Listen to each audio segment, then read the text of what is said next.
Hello, welcome back. I was just sort of checking myself out there. I never know what to wear for a film review. I mean, Christ, do I need to dress up?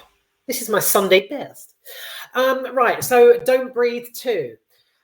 Right, I'll begin from the off by saying Don't Breathe, back in, I think it was 2016, was just phenomenal. It was brilliant. The whole concept of this three delinquents who break into an old man's home and they have to be as silent as possible. It was like some sort of fucked up game show. Basically, they broke into his creaky Detroit home. Even it's a house, it's a massive house, and to rob him blind. Pun fully intended. Stephen Lang now returns in Don't Breathe 2. He's a blind Navy SEAL veteran who he basically spent the first film very cleverly fighting off these three young robbers. And yeah, the fact his home was creaky, it really lent itself to the plot because, you know, he couldn't see. So his only sense was his hearing. And it's like, you know, they really tried to sort of get past him. Like, really, just watch it if you can. It's a good little flick. It's decent. Yeah, it was proper night wackle. White. Sorry. It was proper white knuckle because I just remember it being quite nail biting and yeah, something that I'd never seen before. Really, I was just fixed on the screen in just complete silence, praying that people in the actual screen as well would be quiet. And yeah, they did, and it was excellent. I was just waiting for one of the kids to step on a floorboard or something, and just. Which, okay, so I'm not spoiling any plot. It does happen. You can guess that really from the plot itself. That yes, they do tread on a few squeaky floorboards. And yeah, it's decent. It's a really good little watch. Now, I will say that if you do watch Don't Breathe, the first installment, you must watch it in absolute darkness, first of all, and in complete silence, because, like, I mean, literally, yeah, I'm not talking, you know, pop home at lunchtime, whack a film on, you know, shut the curtains to keep the sun out. Don't do any of that shit. Complete silence, full volume, and just focus on the screen because it's so tense. The first film, it's one to be applauded. It's an authentic, decent idea, and yeah, it's incredibly entertaining. But then came Don't Breathe 2. Fuck. Oh, I wish I had something to say about this that was brilliant, but it wasn't. It was just shocking. My light's just falling down. Sorry. I genuinely have nothing good to report. I'm afraid. I'm so sorry. Which isn't surprising given the films, a few of the films that have popped up in the past. So it just surprised me, Don't Breathe 2, how bad it was. But then am I surprised? I mean, usually if you're won over by a first installment at just how gripping it was, you know, then it's going to be, the sequel is going to be possibly rocky. You know, the producers, it's probably best they leave it on a cliffhanger on just sheer perfection. Just don't touch it. Yeah.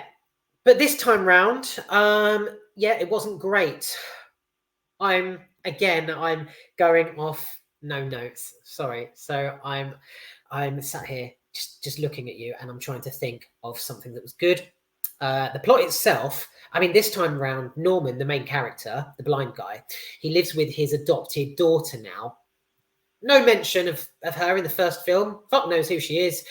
So he now lives with his adopted daughter. Both of them appear to be the target of a gang of like this mob gang who basically invade his home. So yeah, so the concept of the whole don't say, don't speak, don't move, don't do anything, don't breathe is now incorporated into Norman himself and this girl that we've never fucking heard of from wherever. So yeah, so now it's Norman's turn not to breathe, and the film just it's okay.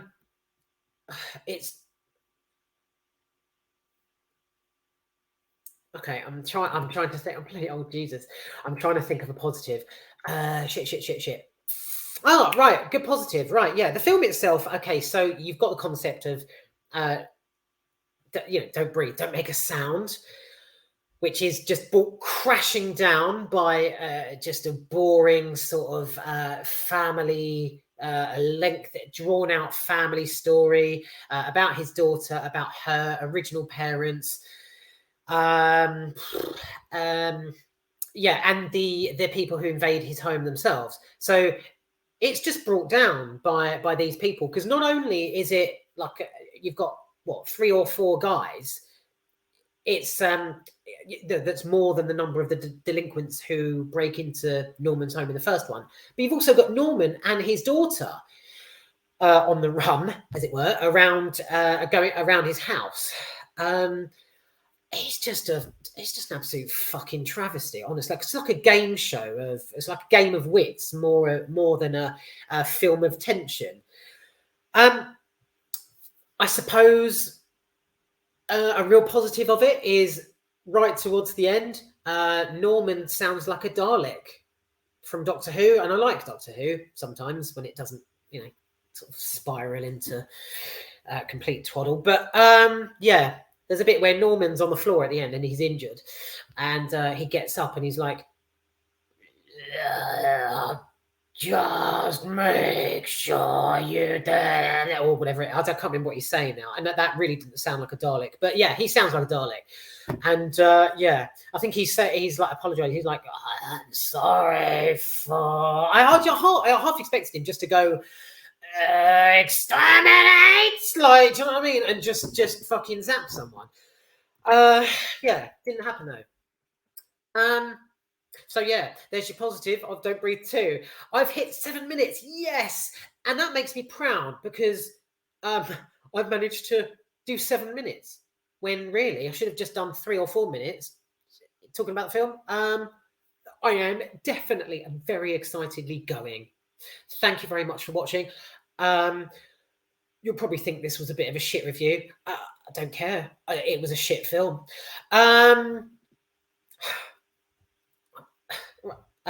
Very quick sum up. The negatives shouldn't have been made, basically. It should not have been made at all. Even the publicity, the poster of it, you've got Norman sort of like, is there someone behind us? He's a doctor-daughter going, shush, you've got to be quiet, and all that shit. Publicity shocking, which opens up and leads into a film that is just like a game show, basically, between a group of people and a guy and girl. Yeah, I'm sorry. No. I've got absolutely nothing good to say about it. Yeah, apart from the Dalek bit. That's it. If you haven't seen Don't Breathe 2, and you've seen Don't Breathe 1, well, Don't Breathe, leave it there. I beg of you. I'm begging you, leave it there. Just watch the first one and forget it. Right off Don't Breathe 2. If you do watch Don't Breathe 2, well, you're a fool, basically. Sorry, but you are. Right, leaving it here. On to the next one.